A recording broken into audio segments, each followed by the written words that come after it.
કોળી સમાજના આગેવાનોની બેઠક અને સંકલ્પ સભા અત્યારે ખૂબ જ ચર્ચાઈ રહી છે।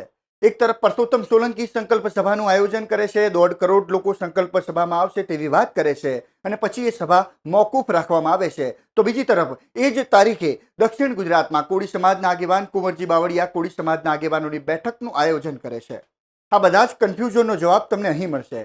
નમસ્કાર, આપની સાથે હું સદ્દામ, આપ જોઈ રહ્યા છો યોર ન્યૂઝ।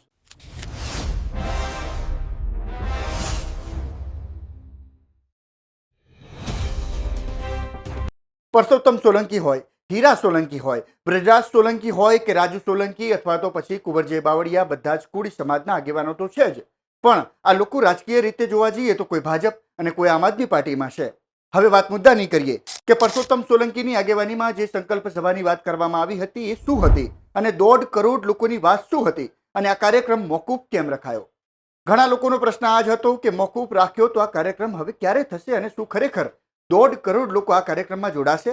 અમારા સૂત્રો દ્વારા અને રાજકીય ગુરુઓ દ્વારા મળતી માહિતી મુજબ પરસોત્તમ સોલંકીની આગેવાનીમાં રાખવામાં આવેલો આ કાર્યક્રમ પોસ્ટપોન કરી 23/5/2026ના રોજ રાખવામાં આવ્યો છે। તમને જણાવી દઈએ કે આ તારીખ પરસોત્તમ સોલંકીની જન્મ તારીખ છે। હવે વાત રહી 1.5 કરોડની, તો આ સંકલ્પ સભામાં 1.5 કરોડ લોકો હાજર નહીં રહે, પણ જે કોળી સમાજના લોકો જ્યાં હાજર છે ત્યાંથી જ સમાજ માટે સંકલ્પ લેશે તેવા સમાચાર હાલ મળી રહ્યા છે। તો બીજી બાજુ દક્ષિણ ગુજરાતની વાત કરીએ તો અખિલ ભારતીય કોળી સમાજના રાષ્ટ્રીય અધ્યક્ષ કુંવરજી બાવળિયા દ્વારા પણ સમાજનું ભલું થાય તેની વિચારણા અંગે મહત્વની બેઠક સુરતમાં બોલાવવામાં આવી છે અને એ પણ 1 માર્ચના દિવસે જ, જ્યારે પરસોત્તમ સોલંકીના માર્ગદર્શન હેઠળ સંકલ્પ બેઠક થવાની હતી। મહત્વનું છે કે પરસોત્તમ સોલંકી સમાજના ભામાસા તરીકે ઓળખાય છે, એ બધાને ખબર છે। એ પછી ભારતીય જનતા પાર્ટી હોય કે પછી ગુજરાતનો કોઈ પણ સમાજ, તો બીજી તરફ ભારતીય જનતા પાર્ટીના કુંવરજી બાવળિયા પણ કોળી સમાજના ચહેતા નેતા છે।